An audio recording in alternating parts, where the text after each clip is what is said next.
Olá pessoal, aula 4B, onde o analista intervém se é no real ou se é na realidade.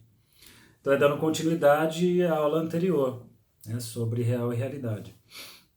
Então o que a gente colocou? Que o real é justamente o indizível da experiência. Se é o indizível, ele está antes de tudo, antes da palavra, antes da imagem. Aí depois a imagem aparece, a palavra aparece, mas para além dessa palavra, dessa imagem, eu vou ter no final o real mais uma vez. Por isso que o real está em todos os lugares. Então, o que vai acontecer? À medida que eu vou nomeando um real, a realidade vai se formando e vai se modificando. Então, a realidade do sujeito tem a ver com as suas nomeações. Então, a realidade, de alguma forma, abocanha o real e amortece a relação do sujeito com o real. Um exemplo para retomar que eu coloquei foi falando do velório, em que tem o real da morte, que o sujeito tenta evitar de se deparar, então vai maquiar a pessoa que está morta, vai vesti-la de uma maneira, talvez com a roupa preferida, e as pessoas em volta vão falar sobre os feitos, sobre a história toda da pessoa viva, né? De alguma forma, eu tento manter uma certa distância do real da morte. A gente pode pensar na mesma coisa quando raciocina com sonhos, né? Que um sonho ele tem uma deformação de um desejo. O desejo se realiza ali de forma disfarçada, né? Deformada. Porém, se o sonho ficar real demais, o que acontece? O sujeito acorda. E o Lacan questiona, por que o sujeito acorda de um sonho real demais? Ele acorda para continuar sonhando. Né? Sonhando, que eu quero dizer então que quando estamos acordados, a gente olha para o mundo e o grande amortecedor de olhar para o real do mundo é a realidade. Então veja que nessa hora o conceito de fantasia e de realidade são muito próximos. Né? A realidade o Freud traz, né? O Lacan aponta no Seminário 7 o projeto para uma psicologia científica do Freud, né? Freud escreve, em que ele coloca o princípio da realidade como uma extensão do princípio do prazer, né? E não como alguma coisa que acabaria com o princípio do prazer. O princípio do prazer visa o prazer daquele encontro com o objeto que causou aquele prazer absoluto. Só que esse prazer foi causado por um engano, né? Por uma questão de uma situação alucinatória. Então, o princípio da realidade, o sujeito de alguma forma sabe que o objeto não está lá. O princípio da realidade, então, ele tenta evitar o encontro com o objeto impossível de ser encontrado. O objeto faltoso, impossível de ser encontrado. Então, muito mais do que frustração, o princípio da realidade, ele adia o encontro com o objeto. Então, quando a gente fala da realidade das pessoas, nossos pacientes, de fato, a gente está falando de como essas pessoas, como nós, nomeamos os indizíveis das nossas vidas e criamos as nossas realidades. Então, quando o paciente chega na clínica, ele chega com a realidade dele, né, suas amarrações simbólicas e imaginárias para dar conta dos seus indizíveis. E o grande trabalho, acho que difícil muito no começo, é a gente conseguir escutar como analista os significantes do paciente, mas tentando amarrar na lógica de amarração da realidade do paciente. E não tentar amarrar na nossa lógica, né? na nossa realidade, ou na lógica de um manual diagnóstico, né? Um DSM, um manual de psicanálise, de psicologia, que vai dizer, oh, isso aqui é normal, isso é anormal. A gente sabe que psicanálise normal e conceito de normal não tem muita aplicabilidade, porque as amarrações são as mais diversas possíveis. É claro que o sujeito tem uma realidade e o outro tem uma realidade, mas a gente está numa sociedade que tem uma realidade também compartilhada. Então o que só existe é aquilo que é nomeado no nosso grupo aqui. O que está fora dessas nomeações da nossa realidade, a gente supõe que não existe ou, de alguma forma, a gente afasta, a gente desconsidera, desmerece, enfim. Então o analista ele precisa escutar a realidade do paciente, né, como ele fala da realidade, mas também tem que escutar o ponto limite dessa realidade, onde ele vai chegar nos seus indizíveis, no seu real. Então, o real o discurso da pessoa, os silêncios, por exemplo, os traumas, por exemplo, a hora que a pessoa, ao invés de falar, põe o choro no lugar, imagine assim, que é o último grande muro imaginário, esse choro, que dali para frente são os indizíveis do real. Então, a análise, eu vejo um paciente quando ele começa a chorar. Eu não vou entrar naquela via empática de, olha, vejo que você está chorando, você se emocionou, porque se eu faço isso, eu estou tomando a minha própria realidade, supondo que se ele chorasse, significaria tal coisa.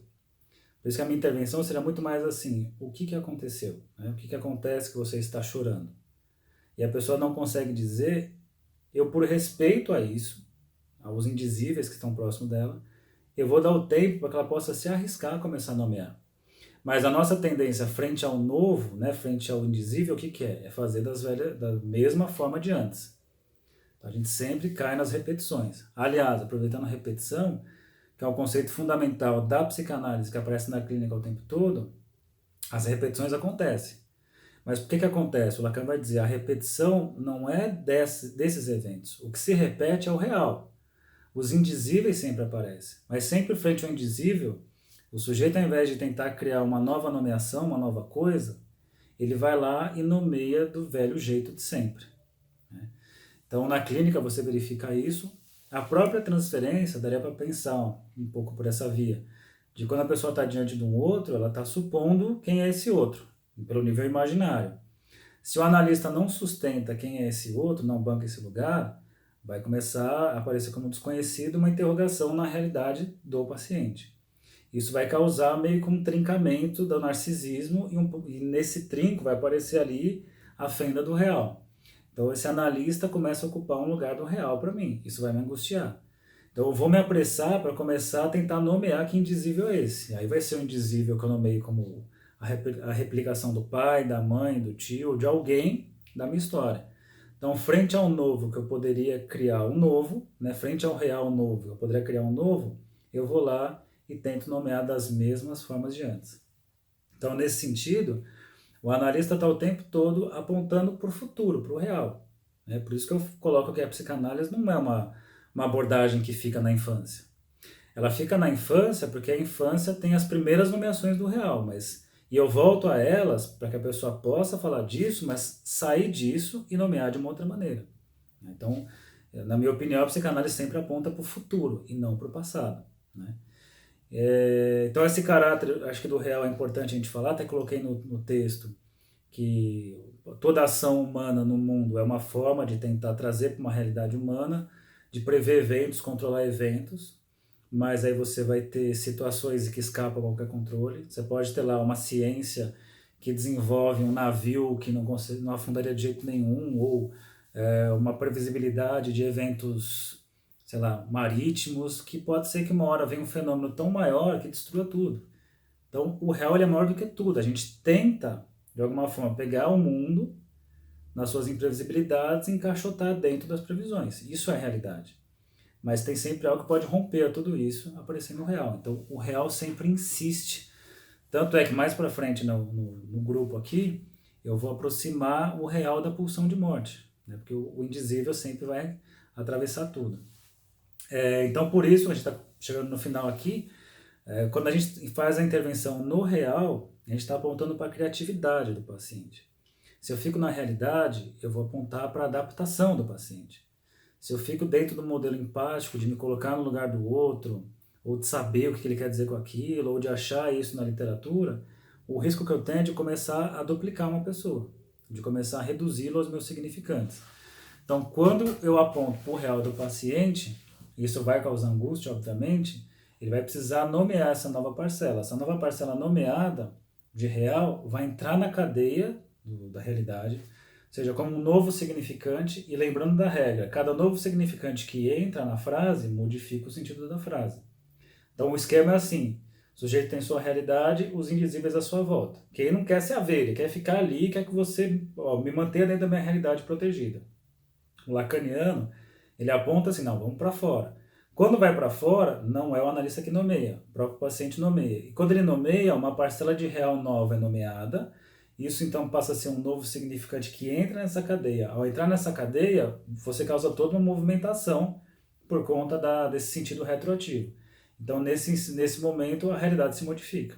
Então, intervindo no real, o paciente, então, vai se haver com o seu real e ele, a partir do próprio desejo das suas amarrações, vai modificar a sua realidade. Então, o analista intervém no real do paciente. Por isso que eu gosto muito de um trecho de um poema do Drummond, que o Milton usou para fazer uma música chamada Canção Amiga, que ele diz assim, aprendi novas palavras e tornei outras mais belas. E não é isso que é análise? Aprendendo novas palavras e incluir nessa cadeia, e essas que eu já tinha se tornam mais belas, né, se tornam diferentes. Então, toda essa é a questão. Então é isso, acho que demos mais um passo aí rumo ao indizível do real.